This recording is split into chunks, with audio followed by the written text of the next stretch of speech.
took a quick break from work this morning, stopped back at the house. I'm gonna pick up a couple toolboxes and gonna meet a gentleman down the street who wants to buy them. It's two side boxes. Let me see if I can get around some of this stuff here. It's gonna be these two guys. They go down the side of a short bed pickup, or they sit behind a saddle box, which would go like here to here behind a long bed pickup. So he has a compact truck like a Tacoma or something. He's gonna stick them on the sides. So I'm gonna put those in the truck.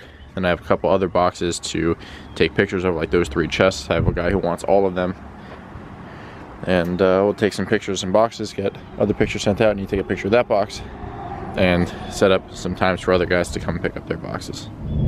I always meet in a public place because I don't really want everybody knowing where I store my toolboxes and tools and equipment and everything like that. So I always meet at a little shopping center right down the street. So the guy should be just pulling in. I'm gonna go meet him. I'll drop these off. He actually had a couple boxes that he was looking to trade in. I don't normally do that, but I've had a surprising amount of interest in the style box that he has to trade in. So I figured, why not? I'm gonna see what he wants for him. We'll see if we can work something out. So I'll go drop these off, swap them out with him, and then I have some boxes to organize back at the house. So I just sold the 2 that I had loaded up. What I ended up doing was, these are 2 boxes that the guy had mounted on his truck. They're 48 inches long. They're really meant for like underbody on like a dump truck, but he had them mounted up on the sides. And then he had this box that's a little bit bigger, and he had that laying around his house. So I took these as a trade-in. I gave him $100 towards the other 2 boxes, which were $300 for the pair. And you know, it worked out well for him. He didn't want them, and it worked out well for me because I just happened to have a guy who was asking about 2 48-inch boxes, and my selection's running a little bit low for those boxes, especially in a matching pair. So it'll work out for it worked out for both of us. So hopefully I'll get those sold in the next couple days, and I'll pull the stickers off and get them cleaned up and make sure everything works. I have keys for a package by the front door as I pulled in. It looked pretty beat up or bent or something, so we're gonna go see what it is. I have a feeling it's the springs for the trailer, and the guy didn't want to bring them all the way up the steps. So yeah, that's what they are. Yeah, it's a little heavy, which is why it's sitting there and not up front. I don't know why they didn't bring them around back. That's where they normally put them. So I ended up taking these guys out of the box and carrying them around to the back of the house. It was a little too heavy to carry all at once. So we got the 4 springs, the center shackles, all the eye bolts.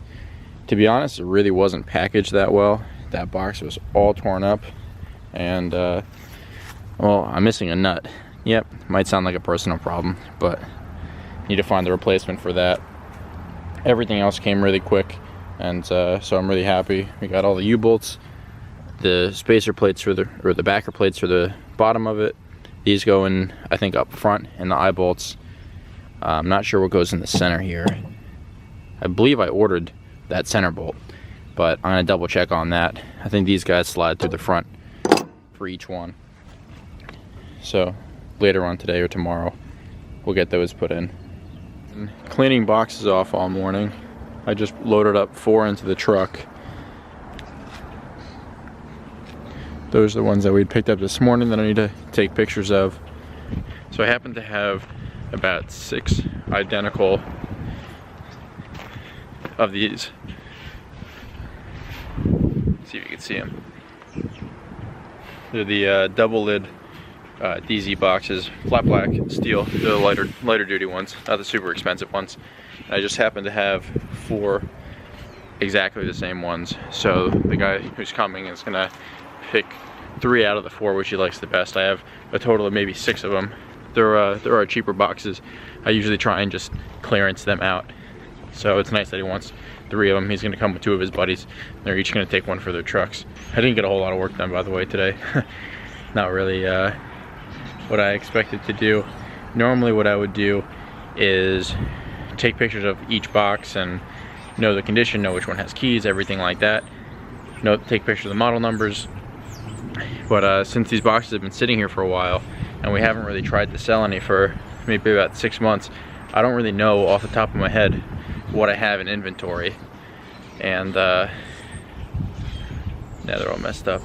So it's just a lot of work getting this initial group of boxes gone, because every time somebody asks about a box, I need to come move them all and take a picture, rather than just send them the pictures that I know I already have.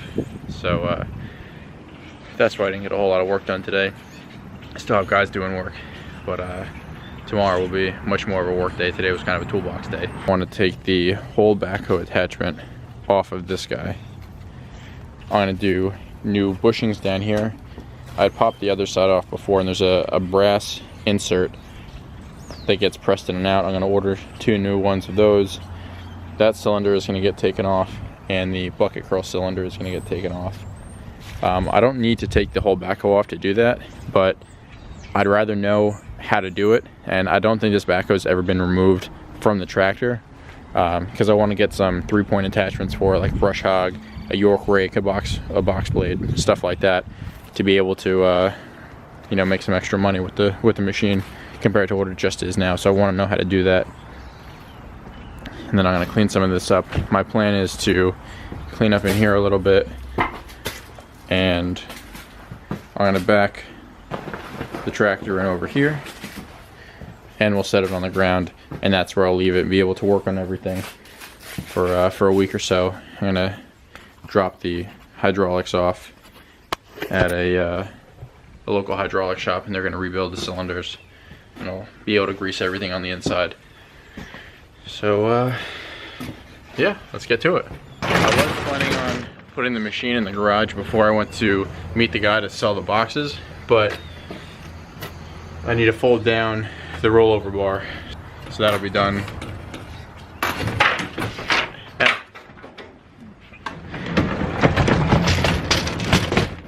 So that'll be done afterwards. That way I can just do it all at once. So I'm gonna go meet the guy for the boxes. Hopefully he likes them and takes them. And yeah, we'll be back at the house in a few. Met the guys. They took all 3 boxes. They came from almost 2 hours away to come pick up a couple boxes to get this last one unstrapped. I brought them 4 so they could pick 3. It's the one that they left. We'll get that guy unloaded. Have to load same style box, just a single lid, but same color, same brand. I'm gonna go meet another guy in about 30 minutes who's on his way. So this thing's a pretty small machine when you're working on the field or something, or on site. As soon as you try and get this thing in a 1-car garage, its size kind of comes into play. I mean, it's not a small machine, being a 4600. It's not like a 1 or 2000 series, but all right. So we're gonna try and pop the hoe off. I backed it in. I lowered the arm onto the ground. So now I need to switch over these hydraulic lines. That bottom line is a permanently mounted one right there, and it kind of just hangs down and does nothing. So I disconnected the backhoe one, plugged that in the top, and then there's another one down there, right there, that's now capped off, and it has the line that runs right here. So by swapping that, I should be able to lift the backhoe up. I think I pull these 2 pins out, these guys, and then this will lift it off. You can see the flow direction right here.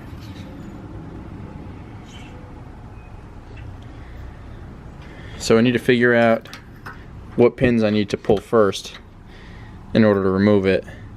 I think I pick up on it, and it takes the weight off these pins, and then when I pull these pins out, then I drop it, and it'll drop down off the ground, onto the ground. So a guy just texted me that he's here for the last toolbox of the day. Hope he likes it. He didn't ask a whole lot of questions, and I don't know if he realized that I'm bringing 1 box. I told him, and he kind of didn't respond to that message, so we'll see what he says. Still haven't figured out the backhoe. I'm waiting on until I get back to mess with that a little bit more. Nobody has a good video or a manual or anything like that on the adjustments, and I'm missing the rock shaft height control knob, so I'm gonna try and adjust it all the way up. A common problem where people's rock shaft hitch pieces didn't ever lift it up high enough to get the backhoe piece off. so I might have to lift it up a little bit with the floor jack, get the pins out, slide it down, and then I can drop it down the rest of the way. So we'll see. Just sold that box. I discounted it a little bit for him. It was 150 bucks. I dropped 10 bucks off of it. I know he was looking for something off, so I just dropped it 10 bucks to make it easy. I had another guy message me who wanted, I have one trailer tongue box that actually came off a trailer that I flipped, and I'm gonna sell that. That would just happen to end up in one of the pictures, so he wants to come for that. I told him 60 bucks. I had another guy who wanted to come for a chest as well as the trailer tongue box for 2 trailers that he had, or 1 trailer that he wanted to put both boxes on, but he hasn't messaged me back, and I can't really hang on to anything. You know, if people are messaging me and, you know, active and get back to me, I can hang on to it for a day or 2 or something like that. But if you haven't messaged me back, I'm not hanging on to it. So we'll see if he messages me back and wants to come for that box. Otherwise, I'm gonna keep working on the backhoe. What I ended up doing is I put a floor jack under the bottom to lift it up enough to pull the retaining pin that you can kind of see hanging right there. I pulled the pins out on both sides. The issue is that this doesn't really look seated in the pin there. Those rock shaft right here, that rock shaft arm still has to go up more, or the bottom of this has to come out. It's not really latched in place like it was before with the way it's moved. So I'm not really sure what's gonna happen. I'll set this up and we'll kind of figure it out. I'm gonna start the tractor up. I don't know if that had moved down because it had because the tractor's off right now, or if it moved, if it was never just up that high. But I guess we'll find out in a second here.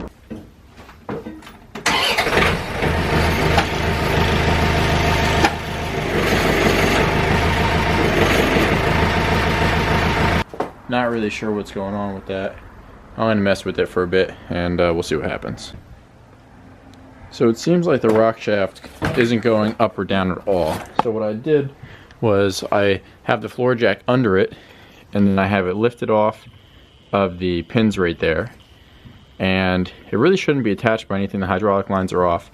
So what I'm gonna do is I'm just gonna drive the tractor forward, and I hope nothing is attached. Nothing that I could see is still attached. But obviously, you know, shit happens. So I'm just gonna try and drive away right now. We'll see if anything is still hung up on it.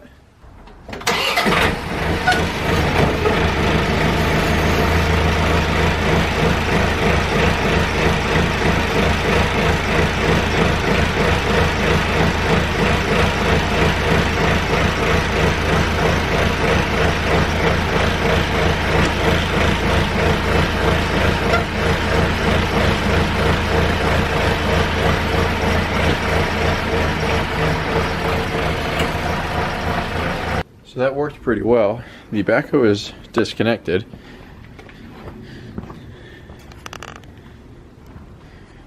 Let's see how stable this is. Could be more stable. So there's really not a whole lot to it. You have this hydraulic line that gets connected up top, and then you have this hydraulic line that gets connected to, I believe, what's the power beyond down here. So right in there, that's the linkage for the control lever. This thing has never ever been removed. So it's time to clean it, check all the fluids back here, clean it off. I don't even know how to use any of this stuff, to be honest with you. That was the cap for when that's disconnected. So we'll play with it a little bit. Just sold the last toolbox. I'm gonna close the garage up. I need to call the place that's gonna be repacking the cylinders. I need to give them a call tomorrow. Make sure that they can do it before I need the machine again. Sometime next week. So, because if they can't, then I'm gonna end up waiting and doing that. Did put jack stands under the back, so it's not gonna go anywhere. And I can't really pull a floor jack out because the front's gonna dip down. But that's pretty much it for tonight. I'll mess with the tractor portion and getting the rock shaft up and down. Figure that out another time. Once I get the backhoe mounted back on the machine, probably after this next project is when I'll weld all the teeth on. I'm going to do that with it on the machine, so that way I can pick up the boom. I want to take the bucket off and maybe paint the bucket, weld the new teeth on, and figure out how to replace the pins, because I'd like to get another bucket for it, so I want to see how easy it is to pop the two on and off.